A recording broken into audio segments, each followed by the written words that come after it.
What's up? What's up? What's up? What's up? What's up? What's up?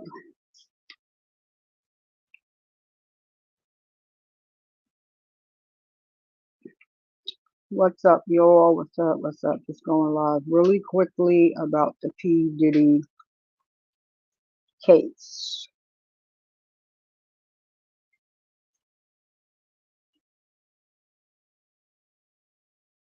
Okay, hold on, y'all. What's up? What's up? What's up? Sugar Survivor Speaks, and I'm going live because we are now on verdict watch for the P. Diddy case. Um, the judge explained in a very elementary way of how the jurors should deliberate according to the law. So there is a lot of people that don't like the fact that the law is the law. And so, people are saying things about the judge. The judge has been pretty fair in this case. So, yeah, I'm not understanding, right? He had to break down the law in layman's terms for, the jury because they are a jury of his peers. They don't have a law degree. And federal law is a little different than state laws. So things they can charge you under federal law, they wouldn't be able to do it under a state law. So even though, a lot of people, I heard a lot of people saying that these were state charges while they charging him federally, they're charging him, he has a federal charge for the RICO. The state charges that they are using to prove the RICO are predicate acts. They're not law. They are predicate acts. So that's what's going on with that. They are on verdict watch. The way the judge broke down um, the law to them and the jury instructions, it was simple, plain and simple. The way that the judge broke the jury instructions down. He even gave them a checklist so that they can go down and check for each thing. And I believe that this was done, and it's not illegal. I believe that the judge did it this way and added the check list because of the tampering that was done, the um, the witness tampering, right? So there's even been, I'm not sure if it's. I'm just saying what. If you're here, tap the like, please, double tap. If you're here, so I'm just saying that. So there are some people that have said that strange people have been coming up to their doors. So I guess because this jury was not sequestered, maybe the judge thought about it and was like, wait a minute, I may need to put something in place to be sure that um, there is no tampering, of the jury. So they put these check um, marks in place. So if there is any jury tampering going on, they would be able to tell from the check boxes. If somebody just goes down and keeps checking not guilty, not guilty, not guilty, not guilty, they may be trying to use the nullification process to nullify uh, the charges. That means they never looked at the charges. They're just basically they went in there with an agenda, and I'm just going to find him guilty, not guilty, no matter what. So that's what jury nullification is. They don't look at the law. They just say, I'm going to go in here and just find him not guilty. So in this case, the judge did put in a checklist. So they're basically able to see, because you cannot say that he's not guilty on any of these charges. So if they feel like the jury went rogue, like they can, processes in place that they can take.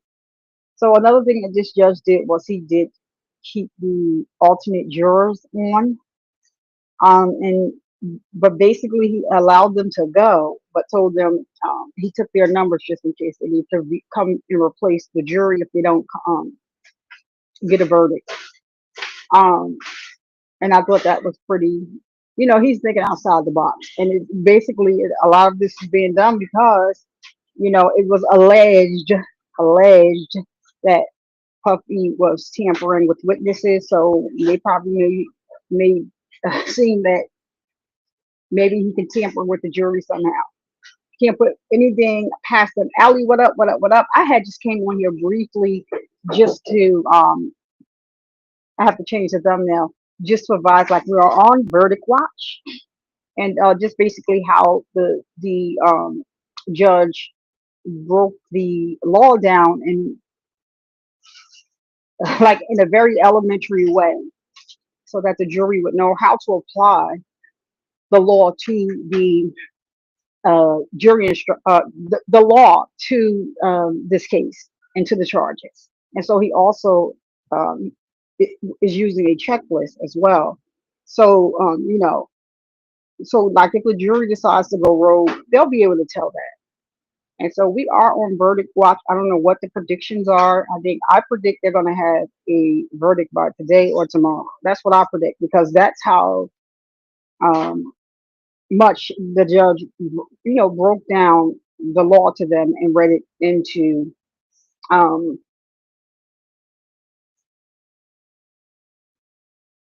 to make them understand. So, I mean, he was just basically reading the law and then giving an explanation of how, his instructions were very clear, very concise, um, about how they should be applying the law to this case. So I just came on here for that. Allie, thank you for hopping on as you per usual. I may go live later. As you know, I am at my mom's. This is hence why the live is just that way. Because I just decided to go live. Because I was actually just sitting for a second. So I'm like, okay, while I'm sitting, let me go live and just, just let the people know what's going on. And we're under verdict watch, and anybody that has any predictions on whether how long the jury is going to be out. I mean, it's just a fun thing, to just drop it in the comments. Um, and yeah, leave your comments below to to confirm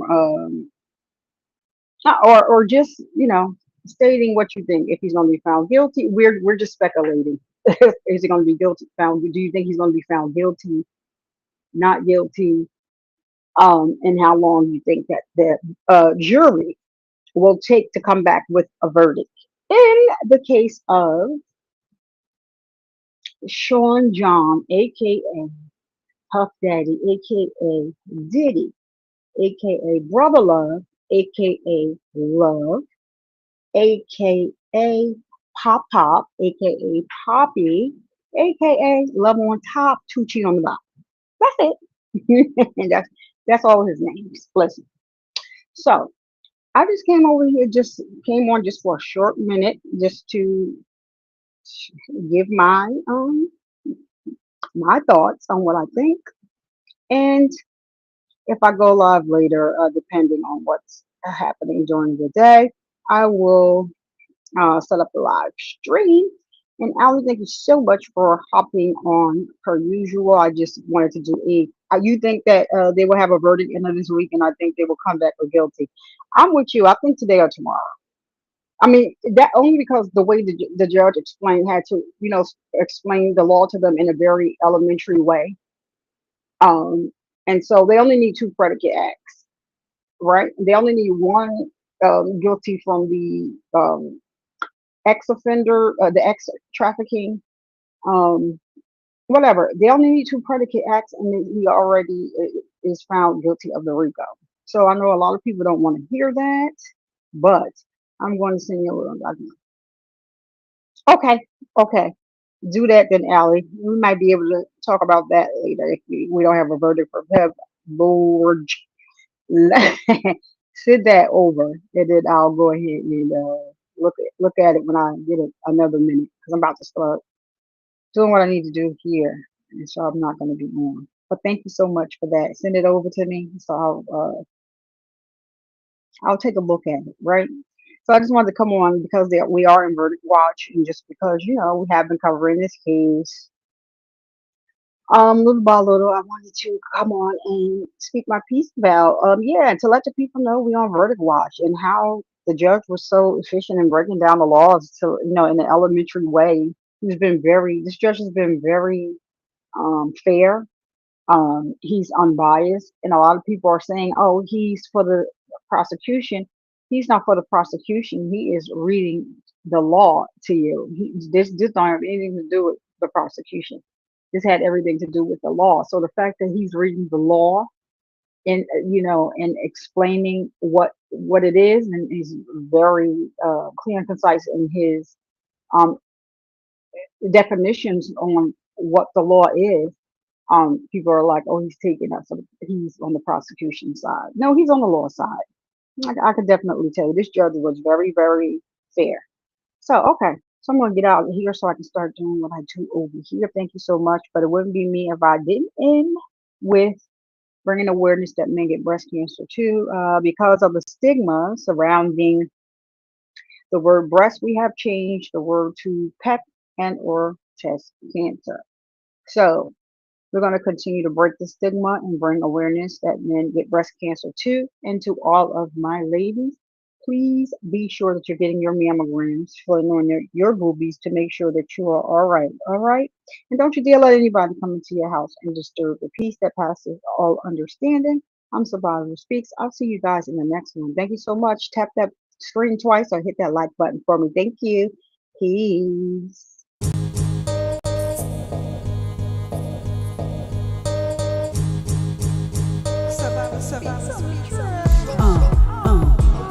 Survivor Speaks is the name at the end of the day. People love me or hate me, I don't care either way. Breast cancer busted through like a leaf in the night. The cancer's ass was knocked out before the end of the fight. A cheer for y'all, coming through, knocking everything out. Just if you see, I do nothing for clout. Just like cancer, I'll let nothing take me out. So be respectful when you step foot inside of my house. Hold it clear to have your ass escorted on out. So hop up out the bushes, wrap your feet, take a seat, and get comfortable and chill with your girl. Survivor Speaks, yeah. Hey, hey, hey. Who, what? I'm Survivor Speaks. What time is it? What time is it? What time is it? It's time for you to hit that like and subscribe button and turn on that notification bell so you get a notification each and every time